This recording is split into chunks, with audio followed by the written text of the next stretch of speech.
First, you have some time to look at questions 1 to 6.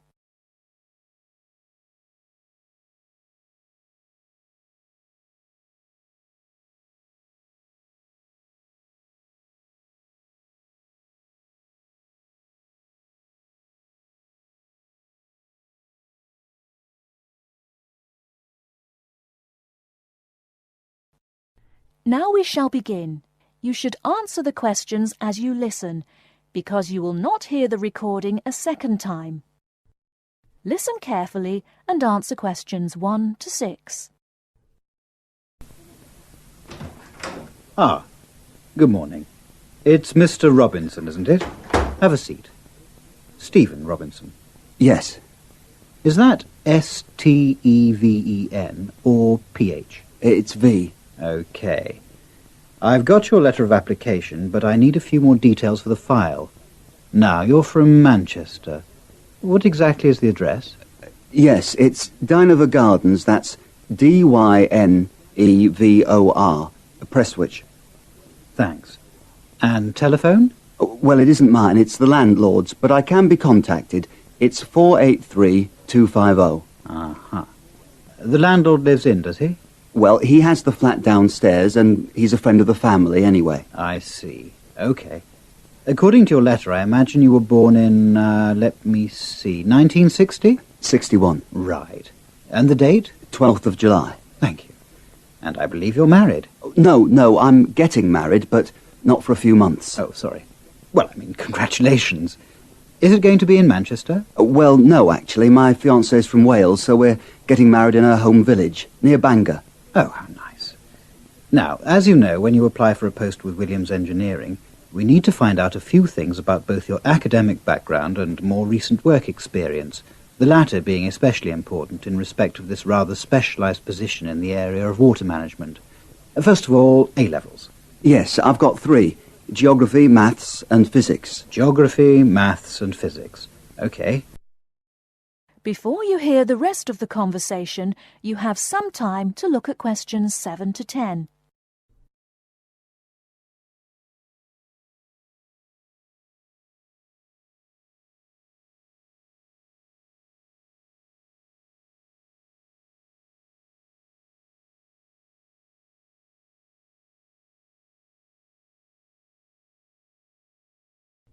Now listen and answer questions 7 to 10. And what about your degree? I went to Sheffield University and got an engineering degree, with water management as my specialisation. Uh-huh. And as for work experience, I started out after graduating in 1986 in China, working for the Chinese government. Did you work as a volunteer? No, I did get a nominal salary. It was a 2-year irrigation project. That sounds fascinating. How did you organise that? You say it wasn't a British company, then? No. My university had links with a Chinese engineering university, so it was organised at that level. And after that? Then I came back, moved to Manchester, and have been working with Latimer Engineering since then. And what exactly are you doing for Latimer? Oh, I'm working in irrigation again, this time as a project research assistant. Great. I've got your details. Now let's move on to a more general discussion about what we're looking for.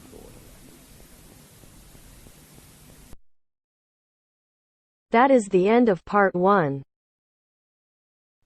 You now have half a minute to check your answers.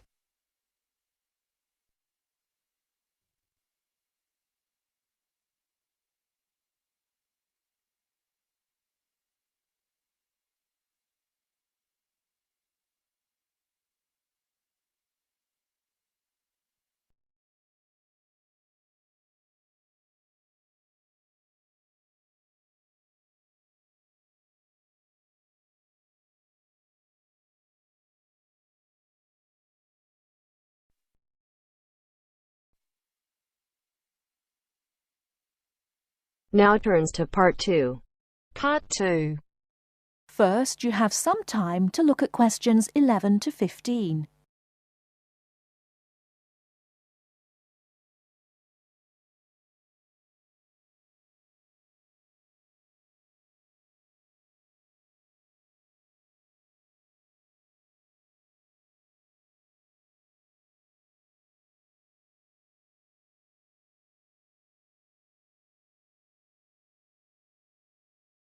Now, listen carefully and answer questions 11 to 15.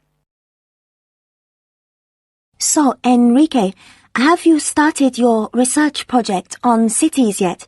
I've done a bit of reading around the topic and made a few notes.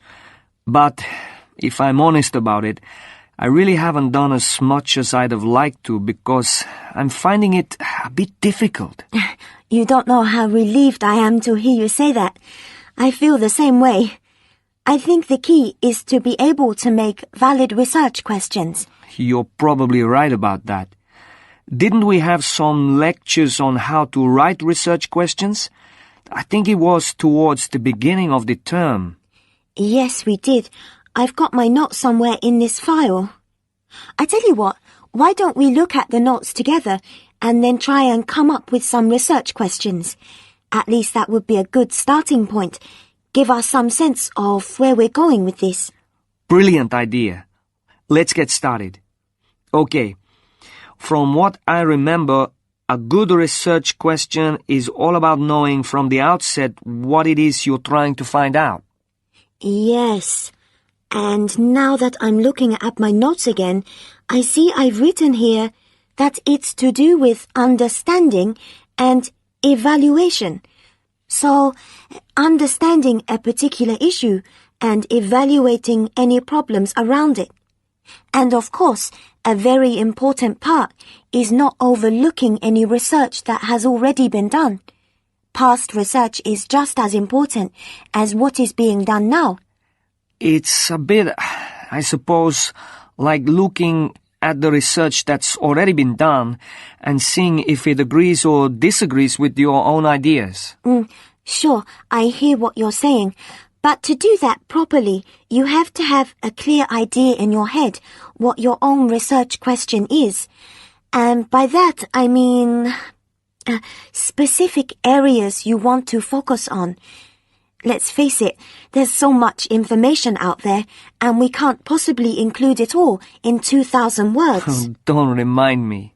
The thought of writing 2,000 words at the moment seems like a huge mountain to climb. I know. But let's try to make a start. I think we're meant to be identifying what makes a successful city and also try to explain why there has been such a steady population movement of people from rural to urban areas. But I'm a bit confused because I don't think this is meant to be the main focus of our research. Perhaps that's why the lecturer said we need to write questions. And that must be our starting point. Okay, well, what we're investigating is more than simply what elements make a city successful, but we're also trying to offer possible explanations. So, we have two questions. Why do people want to move to cities? And why do people choose to live in them?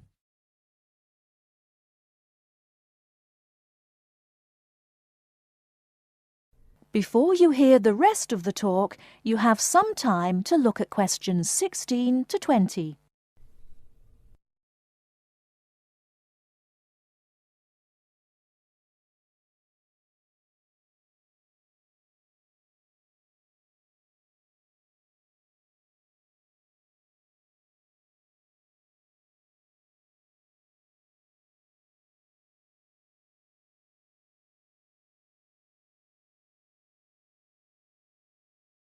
Now listen and answer questions 16 to 20.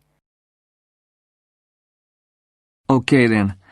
I think the first issue concerning successful cities must be the economy. People move to cities for better job prospects, and successful cities are cities that have thriving economies. That's true enough. It does mean that cities can offer good job opportunities, which seems to me to suggest that a city will only be successful if it attracts the right kind of people to work there. What kind of person are you talking about? Well, I suppose I'm referring to the skilled labor force. You know, the idea that up-and-coming young people will move to cities, settle there, maybe buy property, and so that city will get the most talented creative minds. But If a city doesn't offer this, then obviously it will lose out, as university leavers will choose elsewhere. You could be right there. But I also think that when cities encourage businesses to develop, then you obviously have money pouring into the city, which can raise the general standard of living. So we've definitely got a question worth investigating. But apart from the economic factor, I think another point worth mentioning is the environment. Sure, we can research areas like the quality of the air, how clean it is, and then there's traffic. Is there too much traffic? How is it controlled? And also the issues of noise pollution and how the city manages its waste. Oh, and I nearly forgot. The environment includes green spaces like parks. Those are all valid points, but I think you've overlooked the whole issue of beauty. Beauty? Are you sure? What's beauty got to do with the environment? Well, don't you think if you were deciding whether or not you would live in a city, your first impressions would be made with your eyes? So, the buildings in a city are really important. If the entire city looks like a concrete jungle, then it's unlikely to make people want to live there, is it? I think successful cities are those which have managed to strike a balance between old buildings and new ones. So, of course, you'd have some buildings reflecting more modern architecture, but others that haven't lost their character and still represent the past. You're right, actually. I've often thought that buildings tell a story. I mean, you can tell the history of a place by looking at the buildings. I know exactly what you mean. And let's not forget that the environment includes cultural aspects. So, for example, what's the cultural life like? For me, a successful city will be attractive because it will have lots to offer, like a good nightlife and a wide variety of places to visit in the day, like museums and galleries, places like that. True, true. My own view is that some cities have an energy about them. They're exciting to be in. And other cities are the opposite. Well, we've covered so much ground here. But I think there's one final aspect we should research. What's that then? The social aspect. Because, let's face it, cities are made up of people. They are. And surely a successful city would be one where there is a sense of community, a place where people would feel safe and want to raise families in. This topic is limitless. That is the end of part 2. You now have half a minute to check your answers.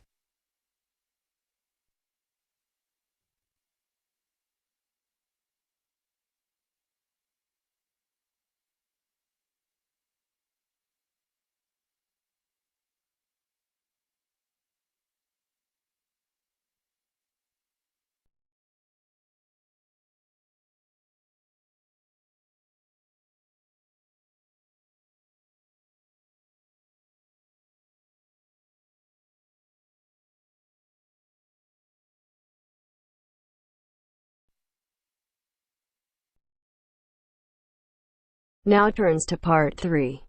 Part 3. You will hear two students discussing a project they have to do as part of a literature course on great books. First, you have some time to look at questions 21 to 25.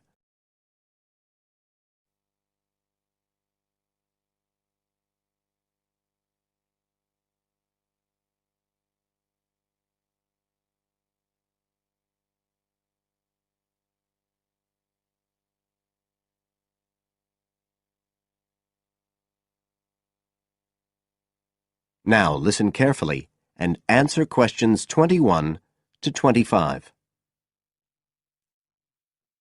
Hi, Joey. How are you doing?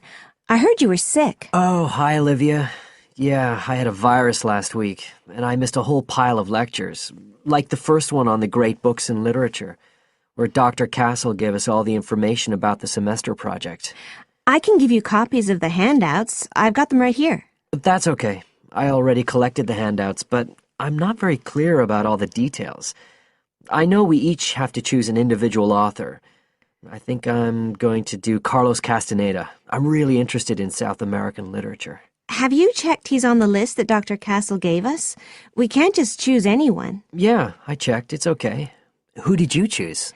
Well, I was thinking of choosing Ernest Hemingway, but then I thought, no, I'll do a British author, not an American one. So I chose Emily Bronte. Okay. And first of all, it says we have to read a biography of our author. I guess it's okay if we just look up information about him on the internet? No, it's got to be a full-length book. I think the minimum length's 250 pages. There's a list of biographies. Didn't you get that? Oh, right.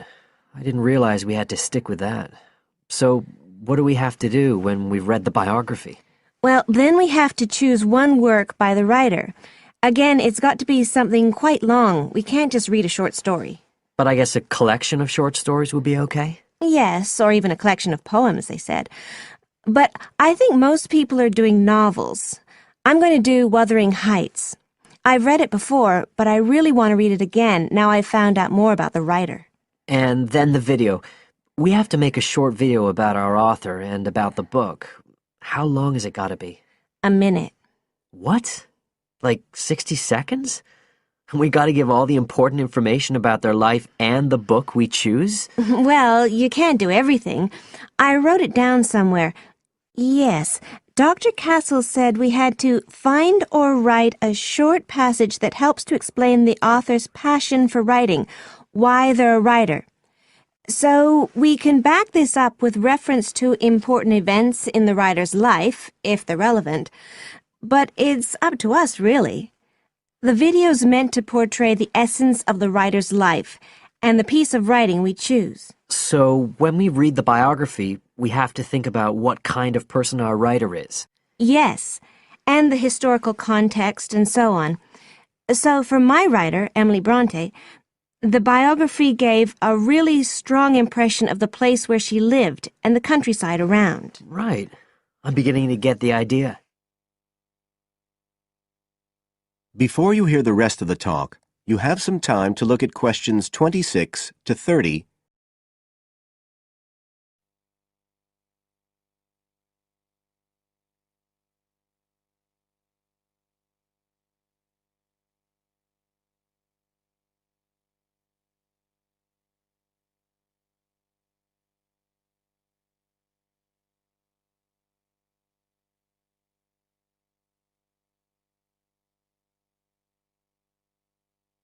Now listen and answer questions 26 to 30.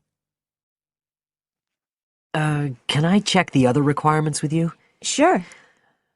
The handout said after we'd read the biography, we had to read the work we'd chosen by our author and choose a passage that's typical in some way, that typifies the author's interests and style.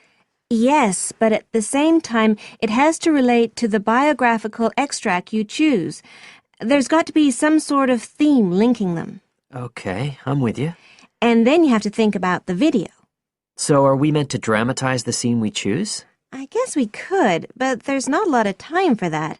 I think it's more how we can use things like sound effects to create the atmosphere, the feeling we want. And presumably visuals as well? Yeah, of course. I mean, I suppose that's the whole point of making a video.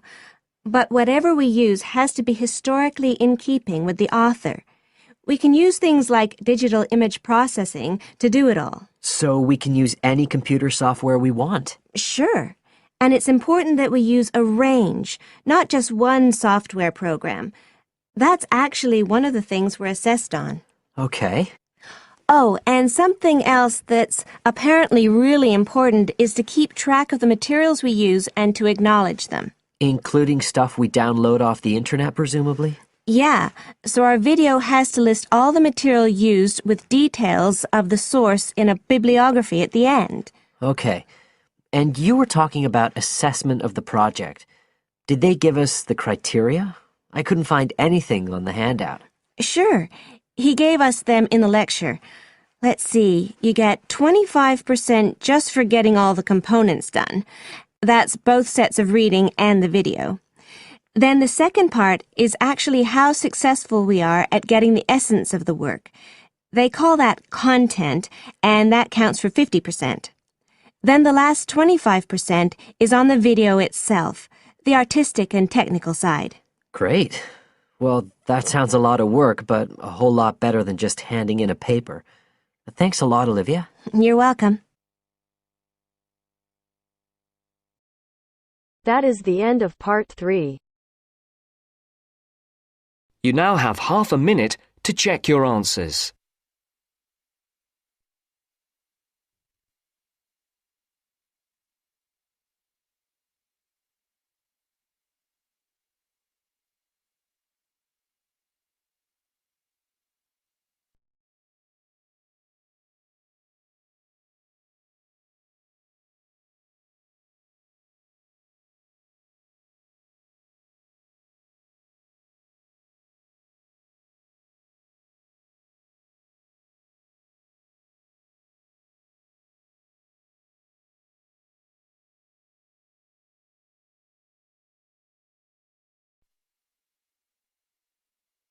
Now turns to part 4. You will hear part of a lecture about the school calendar. Listen carefully and answer questions 31 to 40. First, you have some time to look at questions 31 to 40.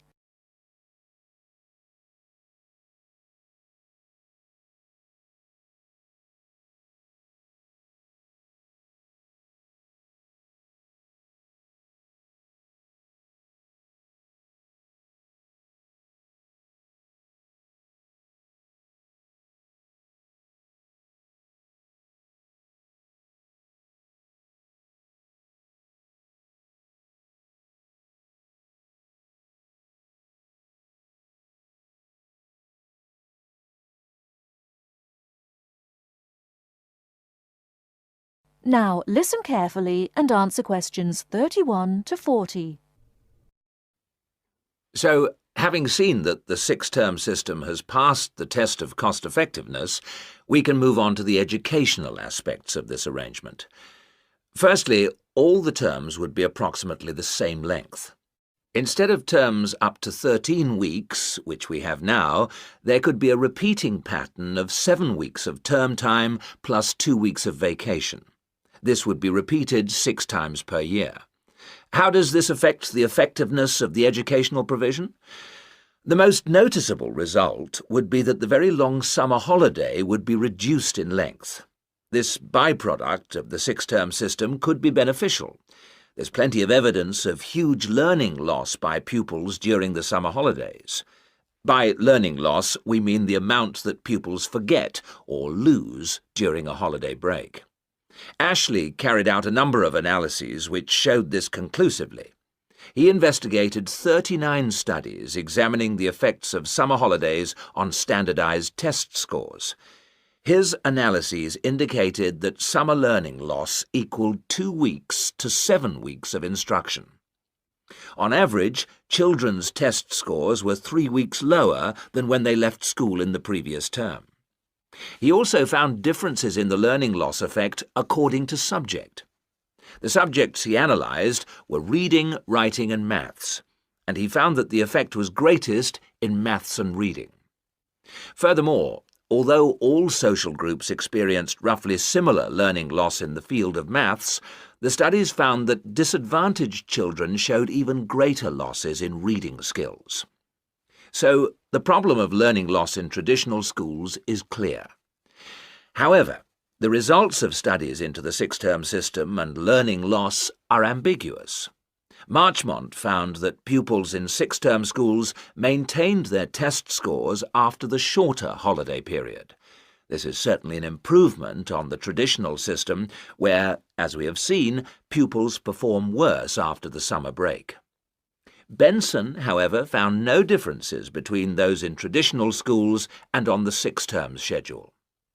It would seem reasonable that if long holidays result in learning loss, then shorter holidays should result in less learning loss. So we await the outcome of further studies. Historically, of course, everyone knows the reason for our system of 3 terms per year. In days when agriculture was of much greater importance in our working lives, it was essential that the children helped with the harvest. Later on, this changed, and more people moved into the towns. But then there was a new problem. Before air conditioning, it was very impractical to try to teach children in the summer months. Nowadays, that's no longer a barrier. One way of providing something different is the summer school. Here, there is a completely different kind of educational provision. Cooper and others investigated 93 summer schools and the results they achieved. They all had a positive effect on learning.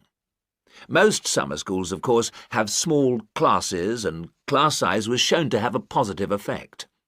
Additionally, summer school children usually benefit from a great deal of parental support, not least because payment of fees is involved, and this, as so often, was shown to produce very good outcomes. Results were most impressive, in maths in general. That is the end of part 4. You now have half a minute to check your answers.